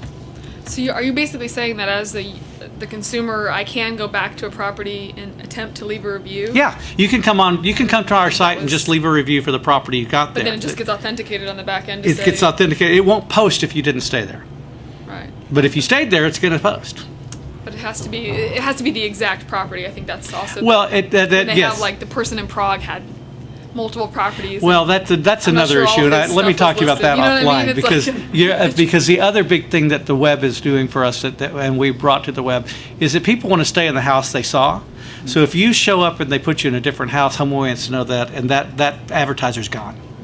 Yeah. You don't get the bait and switch at HomeAway. If it happens, they're gone. Interesting. Okay. Thanks. Thank you. Now we had a question here. Come on up. I have a couple, but I'll go with one for now. Speaking about visual stimulation, what can you paint a picture of what learning another culture looks like? I mean, I'm assuming it's more than making everybody sit in an office and watching Ricky Gervais on The Office. So what does that look like? What does it look like? It's funny because every time we do move offices or move into another country, we don't necessarily have a brick and mortar office to put an individual. In fact, our sales team, I'd say 90% of them are in a home-based office. So the way they design their demo room or their demo facility is their office, and having that visual element and ensure that it's professional but yet reflects really the essence of what video conferencing can do for people is really critical. We don't have a QA team. We probably should, to go out there and ensure that every sales rep's demo facility, their office has kind of the components that we would say is professional. We certainly believe that they are. But as we begin to see more and more businesses like HomeAway or Bazaarvoice adopt the technology, there are a lot of learnings that come with video conferencing that take some education. Your posture is one, your body language when you're speaking to people of different countries or language barriers. Being able to see that body language I was talking about earlier is critical to understanding. Is somebody understanding what you're saying, or have you got the glazed look in your eyes? One of the best learnings from visual communications is knowing that people are actually paying attention to you and they're not multitasking. So the efficiency of your calls or your meetings, at least in my experience, has gone from 60 minutes to 30 minutes. I would say most of my meetings are 30 minutes or less because you're not on IM, you're focused on me, and in fact, my video camera is turned to where my computer, I literally have to turn to address and attempt to type on my computer. So it's very distracting, and I would never want to do that, have that experience from a foreign perspective with the end user. So there is some of that etiquette that takes some time to be learned. With our sales team, it's one of those things that we embed when we train them. But even from the way the room looks is some bit of an education for our customers that takes some time. Lighting is something that we never would have thought twice about for a conference room, and that's part of the education and learnings that you experience because you're doing video calls during the day and at night. And even at my house, I've had to kind of rig my house a little bit so that I've got enough light at night because it's very different than my experience during the day. And so all of that is very new. It's very, very different than what we would have thought when we just picked up a phone or had a conference phone in just a regular room. I'd like to just chime in on that one because I think the question is how do you learn another culture? I think you can observe cultures, and I'm unfortunately an observer of cultures, and that's not a good thing. If you know a language, if you don't, or if you have children who are in college and you're going to be expecting those kids to have jobs in the next century, they need to learn another language. Europeans and Asians have a humongous advantage for us. We are promoting more Europeans than we're promoting Americans because they are multicultural. They're truly multicultural. So the biggest advice I can give any parent or any person still in school is learn a language and go there. Just take advantage of a study abroad semester. You've got to send your kids abroad. The Europeans do it. The Australians do it with flair. We are the only culture in the world that is as insular as we are, and it's caused us all sorts of grief, and it's going to be career limiting in the next 20 years to be culturally ignorant. You learn another culture by going there, and once you've learned one, you are sensitive and you're aware and you pick up on the signals in others. So going to another culture is the biggest thing you can do to learn. Can I ask another quick question? Yeah, please. Well, I think it's quick. So as you're making forays into other countries, continents, especially going into continents other than just Europe, are you, when it comes to whether it's hiring new talent or acquiring new companies, are you only dealing with some of the big guns there because they have the capability to get your attention, or are you able to tap into their best kept secret? I only acquire small companies because they are the innovators. I mean, there's not a large vacation rental company. The biggest company we ever acquired was about $15 million in revenue. So we buy little companies that are innovative. So I haven't had the experience of being in a very large company. I believe that, I'm not. These guys are more Asian than I am. I have a belief that HomeAway will not be able to enter the Asian marketplace of China, Malaysia, Japan without partnerships in those countries. But I won't be looking for SoftBank, and I won't be looking for mega companies in China. I'll be looking for people who culturally want to move fast, grow big, and that will be little guys. So how do you find out about them, or do they come approach you? We are fortunate. The pendulum swung about a year and a half, 2 years ago that my inbox is full. So I feel like Sarah Palin with a Neiman Marcus check. I can go anywhere I want to and buy anything I want with other people's money. It's been great. Thank you. Thank you. Yes, come on up. was probably wrong. Hi. I think some of you have worked in other places besides Austin. So I'm wondering, and I think you've worked in those places in global roles. So I'm wondering, what about being in a global company in a global position in Austin is different than being in a global company in a global position in Silicon Valley or maybe New York or DC or any of these other metropolis in the U.S.? Yeah. That would be you. Yeah. Well, that would be you. It's I want Mike to answer this question, but Saudi Arabia. Yeah, and 100 other ones, right? So, I'll say that God, it's striking when I made the decision to move. So I am an Austinite, born and raised here, but did my tour duty in the Valley. And one of the things I had to come to terms with actually moving back to Austin was for technology, obviously a wonderful place to live, Austin, but it is smaller than Silicon Valley. There is, just the physics of the situation is there's fewer companies. But the other thing I thought about was the cultural diversity. I remember looking around. So I started in the Valley working for Cisco Systems way before they had telepresence. So we're just routers at that point. Okay, all right, cool. So we weren't competitors. So I remember looking around at my core team. There were about 6 or 7 of us on a development team, and thinking, not only am I the only person from the United States on this team. Not only the only person that from the U.S., but the only person that speaks really fluent English, right? And not to stereotype in any way, but we had folks from Eastern Europe countries working with me or very near me. Folks from no one from China, but I had someone from Japan, someone from India, somewhat. So just extremely diverse, and they were all either naturalized citizens or green card holders, right?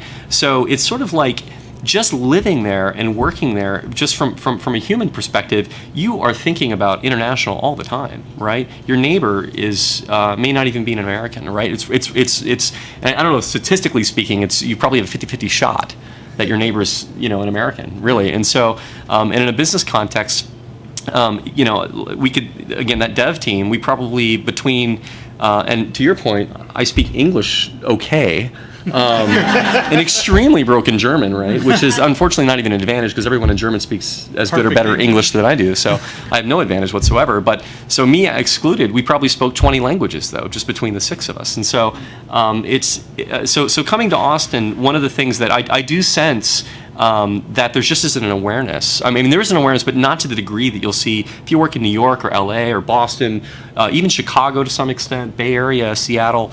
These places are just very international, very multicultural in nature, and so there's a lot that we can learn here. And again, I love Austin. This is my hometown, but I think there's an opportunity in our businesses. A big opportunity, maybe a big cultural understanding gap that as leaders in our organizations, we should feel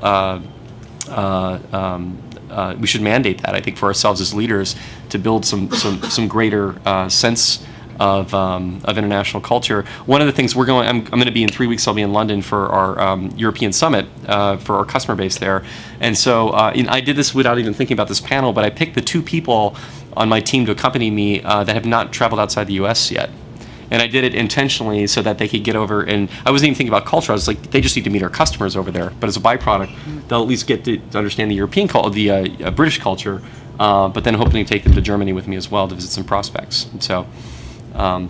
Yeah, I think so. I think the leaders, certainly the individual contributors or leaders in this room, could think about how do we grow and mature our own teams to be more sensitive, and I think that's more acute here than in most places. That's a great question. Yes, please, come on up. Excuse me if I yawn at y'all. As y'all expand, you've got new levels of risk to deal with. A foreign country risk with your society, and that political risk and economic, both foreign and local. And in conjunction with that, your company is getting larger and almost necessarily more complicated, and so increases more risk even within the company, set aside foreign markets. What do y'all do, and anyone who wants can answer it, to manage or minimize risk? And then what do y'all you have to do some sort of method of making an attempt to foresee it, and what in any way do y'all do to minimize risk? All right, I'll be happy to start with that one. When you talk about most conversations that I have with a prospect or somebody that I'm not working with, the initial conversation is all about returns, right? It's all about, I want to make 40% a year, and I want to pay you for it. So how do we do that? But what I have to do that's a challenge for me as quickly as possible is I have to figure out what is this person's risk profile really like. What can they weather in a storm? If the market goes through 2000, mid 07 to the November 08 again, and it drops 50%, and their portfolio drops 50%, are they gonna leave? Are they gonna be upset? And yeah, the answer is yes, they are. But if their portfolio falls 25, or if it falls 15 and the market falls 50, can they weather that? And on the other side of it too, if the market recovers 100% and they only recover 50% because we've scaled risk back, how upset are they going to be in that scenario? So I think managing risk in your portfolio for anybody, for any investor, is your biggest sleep deprivation, I would say, tool that you have. It's just how, what makes you uncomfortable, what's going to keep you from sleeping at night. So yeah, definitely risk management is as important, if not more important, than talking about returns. It's talking about what can you go through and what can you weather. Unfortunately, I have not been in the business other than in the last decade, so I didn't get to see what, You saw lots of the tech boom was like. That had to be fun. Like to see something like that happen again. That's why I'm still working. Yeah, take it away. I think globalization actually, that's a good question about how you manage all this stuff, because it is a challenge for us. Globalization actually, paradoxically, you wouldn't think of, but as you ask the question, I begin to think about it. Right after we bought our company in Brazil, we had a group of people from the favelas take over a helicopter and shoot people in the streets of Rio de Janeiro. Well, that was kind of fun. That's not something we've had happen before. 2 months later, there was a rainstorm on the coast of the coast of Brazil, and several cities just fell into the sea because the infrastructure wasn't there. So that's sort of global. We have the volcano risk that we talked about a little earlier. We have BP, which is a man-made disaster, but certainly outside of anybody's immediate control. So risk, to a degree, at HomeAway has been minimized by the fact that we are global. So something happens in Brazil and it affects us for a few days and we move on. Something happens, the Gulf Coast happens. In the grand scheme of things, that was a very horrible 6-month period for the people who live on the Gulf of Mexico. But in our life, it's a 6-month period that we were able to manage the risk. So it's almost paradoxical to me that you're able to manage act of God type risk because you're spread. We also see that in currency fluctuations. We're able to manage much more easily our financials because we can hedge financials, we can hedge currencies now, and we have natural hedges because we're not just sucking money out of Europe, we actually have expenses in Europe. So we have the natural hedge that we earn in pounds and pay in pounds. And therefore that we're only really at risk for the profitability, not the full turnover that we have in those countries. So I think that's the sort of financial global risk. The other one that is kind of interesting is the risk that we don't all think about, which is just the business risk that you insure against, and that becomes a much more difficult thing to do because you have different regulations in every country, and you can see quickly as we add countries, we do add complexity. We add legal landscapes that we didn't understand the day before. We add, is our product, like you've been through, is our product even legal in this country? That's been a lot of fun to find out sometimes. So again, globalization sort of spreads that because you can have a political uprising, you can have something happen, you can have the political discourse that we're having right now in the United States, and Europe is doing just fine. Thank you very much. We're not nothing's going on over there except their currency is depressed. The euro is depressed. Well, we've hedged against that. So I think in a strange way it makes it easier, because while you've got all these different things going on, it's kind of like your children. Not all of them are usually sick at one time. Thank God.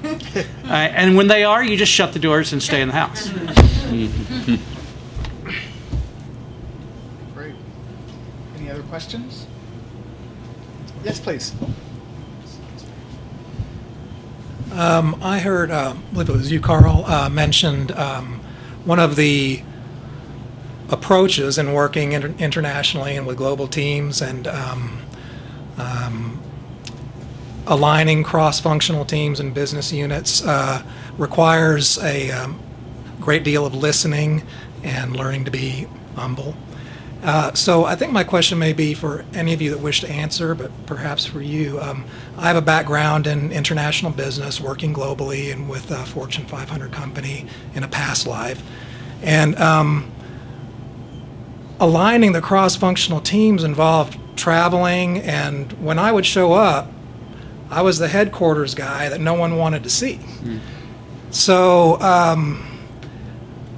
that was also with a global company, Fortune 500 company, so these were business units that were needing to be aligned in some way. And there was it did require a lot of listening, learning business processes and practices and products in those other countries. And but it sounds very different with a fast growing company and a company that's focusing on acquisitions. And I'm wondering if there is an art of the top-down strategy that is practiced consciously, and that the leadership teams work on coaching each other on, or maybe discussing with each other, or is it just everyone kind of winging it and practicing one's own technique or personality, putting their own personalities in the management? Is that clear? Yep. Who wants to go first? Go ahead. Okay. Good question. Well, I guess, we are, I guess as a leadership team, we're very conscious of how sort of the mothership is perceived. Certainly, I think when you travel, although we have international offices, I'd say the only office that's of substantial size where we have more than just a couple or three people there is our London office. I think that may be a little different, certainly with Logitech, certainly, right? Because you're going to have a pretty large footprint. There is, in our London office, there is a sense of there could be, I'll say, I think we saw the early sense of sort of an us versus them mentality start forming in that office. And also, culturally, what we found is that they're so polite, frankly, versus our culture here in the U.S. We'll just call it like it is, right? In the Austin office here, we see something that's broken, I'll walk across and use a few expletives and explain what I think about it, right? Just in general. You're not going to get that feedback from in Certainly the UK. not in England. Yeah, definitely not in the UK. There's what's that? Sorry? Not directly. Not directly, yeah. It's more of a passive aggressive kind of later. behavior. Yeah, exactly. Yeah, and so there's an opportunity for things really to fester for a lot longer, and for conflicts to go unresolved in a situation where someone from America or from here in Austin may not even realize there's a conflict occurring, and they'll sort of stew and let it brew, and so we have had to take I'm not saying we've had major problems there at all, but you could see where things could drift that way pretty quickly. What we've done to try to make sure we feel and act like one company and avoid challenges like that is there is a lot of consciousness that goes into our communications, into our planning. When we send out a message to the company, sometimes we don't send it out to all, right? We will send out a directed message to the U.S. that's sensitive to what U.S. needs to hear, and a directed message that it's effectively the same message but takes into account certain perceptions because of the phrasing, et cetera, that could be perceived differently in the UK. So it's the same message, it's different verbiage, I'll say, right? To look. So that's the level of consciousness that we're putting in place there. The other thing we've done is that the UK or remote offices in general can always feel like we're forgotten, right? We're the small outfit, we're the outpost, if you will. The U.S. has got so many resources, right? They're making all the plans, and it's kind of rolling downhill, and we're having to deal with it, right? There's that kind of mentality that can form as well. And so what we've done is we use LifeSize. We were a LifeSize customer, and we actively bring the management team from our European operation into as many decision-making meetings as we can, so that they can see the formulation of ideas, they can see the rationale that goes into major decisions, and then they can champion those in the UK. So it's not that they're getting decisions handed to them, they're actually part of the decision-making process. And we sort of leave the room, stack hands on doing something. And the last thing we did is we've actually sent folks over, so Americans to be based in London. So it's sort of a transplant, and we brought people from London and based them in the US as well. So there's a cross-cultural exchange. That's really helpful because the rest of the UK office leans heavily on those 2 experts that we sent over to London in terms of, hey, tell us how it really works in the US. Tell us all the things that we really need to know about the product or the positioning or competitive landscape, et cetera. So that's a technique that we've used that's been really effective. I think with small companies, it's easier. I mean, we don't. You've got that. You know, I used to work in Fortune 500 companies in my previous life when I was under like 40, and you know, there is a hierarchy in a very, very large company that is just like the hierarchy in every institution in the world. The hierarchy is in place to keep the people in place who are in the jobs they are in. That's why you see in very large companies. First advantage we've got is that we don't have that hierarchy. We have a very flat organization, and we're buying companies that are small enough that we can immediately give authority that often they didn't have. When you are a member of a 45-person firm and you've had a strong owner in that role, that owner was usually somebody who had a bicycle spoke organization chart. Everything goes through him. We're able to go in and say, no, there's career growth here, there's opportunity here. And so that's bought us a lot of goodwill with the people we've hired, we've acquired. That said, it goes back to the basics of you've got to be very respectful of people, and you have to be respectful that you may not understand their culture, and they may be saying something as politely as they can, but they may be really telling you to off, and you've got to figure that out pretty quickly. You got to get rid of people that don't fit.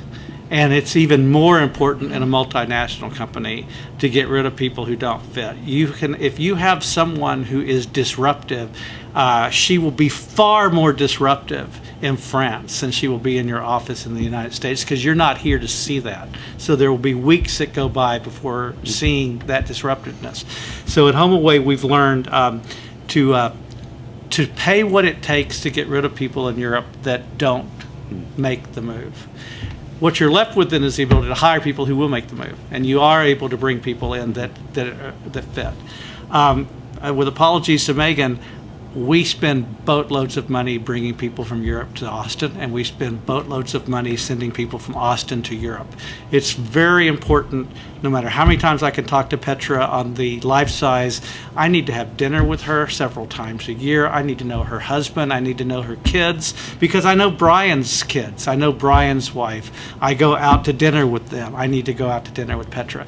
So to me, there is a major importance for companies that are global, that really want to be inclusive and to be open, to put your money where your mouth is and actually go there, work with the folks there, bring them here, show them why you're like you are, find out why they're like they are, and you can do that best in person.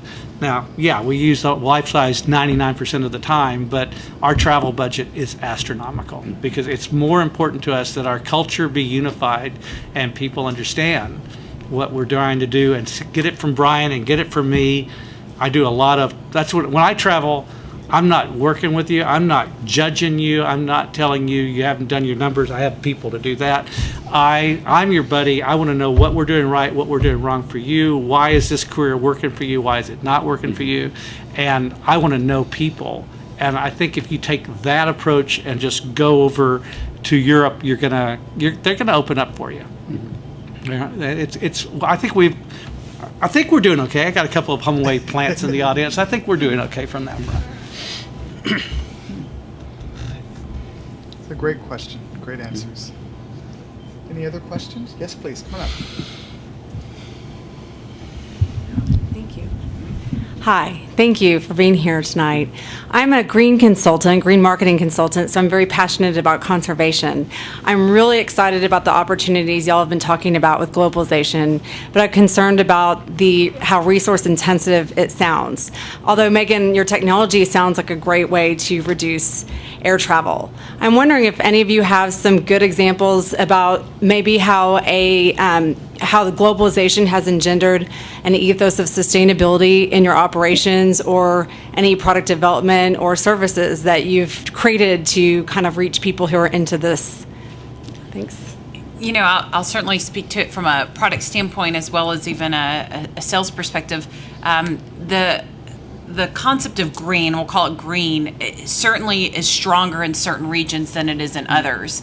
In Asia, that the concept of conserving energy or saving gas or not cutting down trees doesn't really exist. They don't quite seem to have that same belief system. If you want to know where our steel is, it is there. If you want to know why kind of our costs are what they are, you kind of look at the Asia culture right now and the growth that China in particular is experiencing. Because of that, though, there is a flip side of it where there's a huge opportunity for regions and countries in particular in Europe that are screaming for tools that can absolutely help that company become a green or carbon friendly company. And up until we kind of saw this economic downfall, there were people employed typically on HR teams that had a mandate by the CFO to become a carbon friendly or carbon neutral company and reduce air travel by X%. So they were tasked to go find technology that could help allow for communications to happen, but without having to get on an airplane, and reduce the carbon footprint that Dell's a big believer in, that they had somebody on staff, or they still do have people on staff that are adamant to find solutions that can reduce the green footprint. In Europe, from a sales perspective, this is definitely a key message that we go after and we target. In the Americas, it has been, it is definitely taken a much quieter turn the last year or so. Again, I think a lot of that is because of the economy and people have had to focus elsewhere. But 2 or 3 years ago, there were more green conferences. There were definitely more people talking the language. The one thing that has happened in the green world is that companies are becoming more savvy in how they achieve that. So technology is one thing, video conferencing is obviously one enabler, but they are also very, very sensitive about how do they measure it. So how are you actually measuring your effectiveness? And we're putting, we have tools or software that we can add onto our products that are really calculating what is the carbon footprint or the reduction in your carbon footprint because you're using this technology. How many air miles, a year did your company used to do? And because you're using, 100 hours of video conferencing, we associate that you're saving X amount of dollars and reducing the carbon footprint by X amount every year. And, in Europe, there are companies out there that we've even talked to or we're brainstorming around, how do you say that you're green certified? Is there a green certification that you say that because you use video conferencing technology, now you're you're a green friendly company? So it depends on region. Asia Pac has definitely not been sensitive to it, with the exception of Australia. I'll say that. But Europe has always been the hottest region. Americas is, kind of middle of the road. I'll add to that a little bit. Although I think in my industry, in the financial industry, the banking industry in general, I feel like we're the biggest killer of trees because the statements we send are like this thick, right? I mean, your mailboxes get filled with prospectuses and all this stuff, and you're like, are you kidding me? I have to recycle daily just to get rid of all this stuff. UBS has become very aware and very cognizant of that. Not only, I wouldn't say all green related, but cost related as well, because there's a stamp on every one of those, and there's printing fees, etc. And so one of the biggest pushes we've done over the last year is, and it's been huge, is trying to get our clients to go paperless. paperless on statements, paperless on confirms and deliveries, paperless on their prospectuses that they get. And it's not just like a one-click thing. You can actually choose. We want you to do paperless everything, but if you don't, some people like to get that statement. They like to file it away in their filing cabinet, and I'm sure there's some of you here, and that's fine. No problem with that, but trust me, there's records of all those online, too. You can go back and get March of 07 if you need to.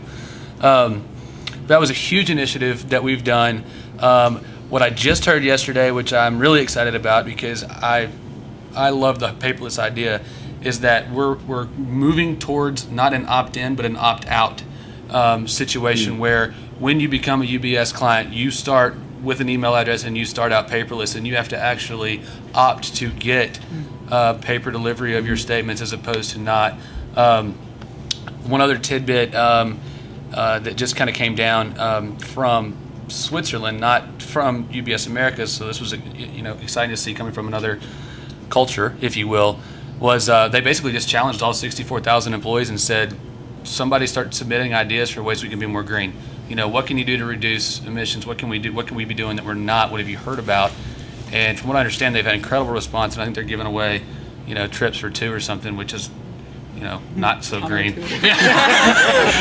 As an incentive. They can stay in a HomeAway house; it'll be green. Yeah, exactly. So. Yeah, we build and sell software, so we don't package it, and it's all delivered over the internet, so we don't have manufacturing overhead and things like that. But so I'll be honest with you, we're in terms of company, we're several hundred people. We have recycling efforts and things like that, right, like most companies. But just maybe a corollary effect, which is interesting, what we can see in the data is that as gas prices spike, right, people drive less, right?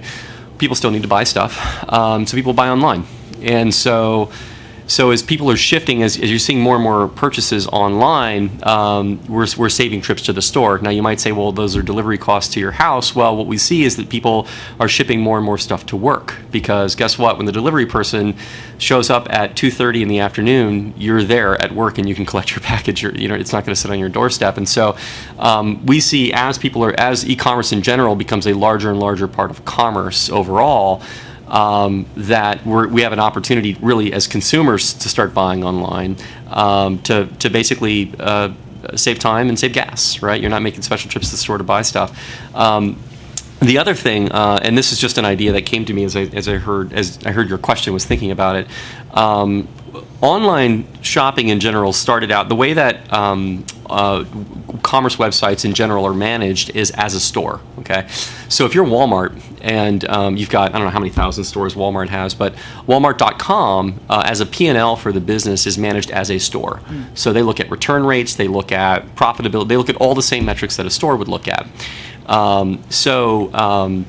And I'm not going to say this specific about Walmart, but in general, what's happened is there's I'd say in the last year to year and a half, the .com site for any particular retailer that you can think of, whether it's Urban Outfitters or JCPenney or whoever, is now the biggest single store in the world for them, right?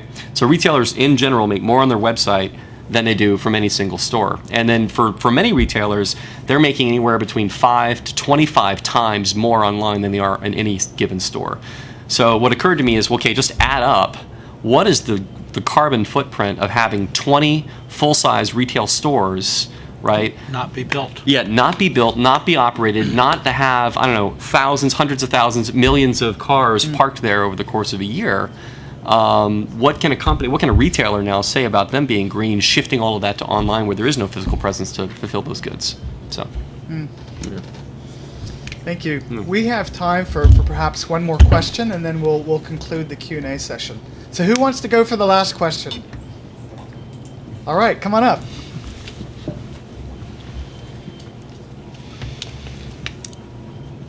Kind of a question from a little bit of a different side. I'm actually starting an international company right now. We're in the beginnings of it. And what we're going to be doing is streamlining medical donations to developing countries from the developed countries.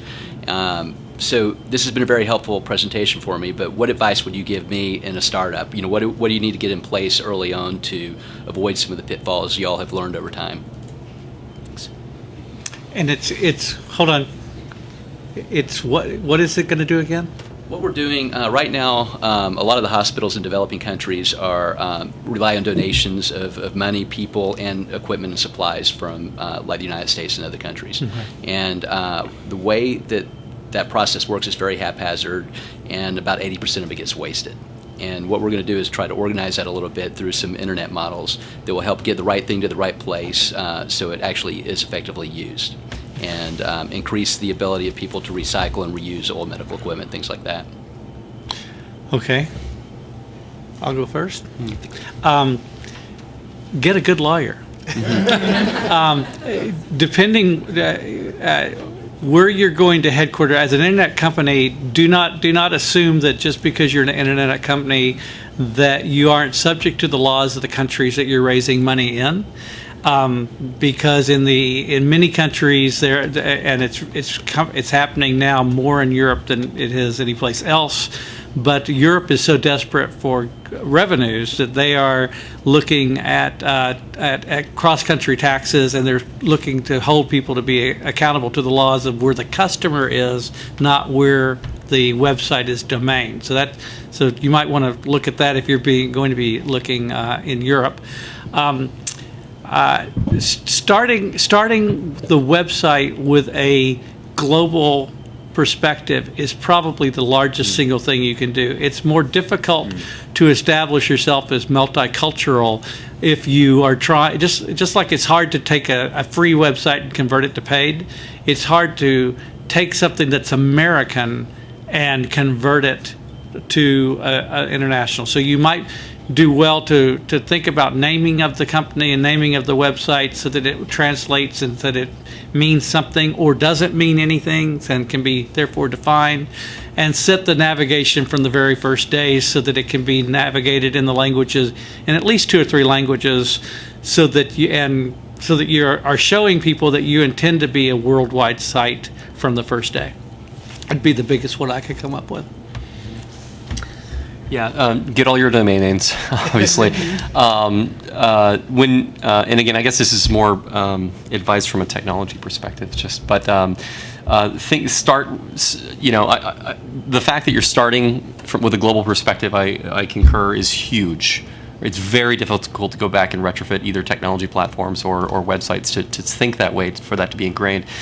Devices, think about launching initially with a mobile. I don't know if it fits your business model, but I think in the markets you're going to be operating in, a lot of this is going to be coming through a mobile device. And so keep in mind that, I'd suggest not making don't make the mobile experience just a mobile version of the website, and don't make the website a bigger version of the mobile device. Take advantages of the opportunity that both those platforms provide.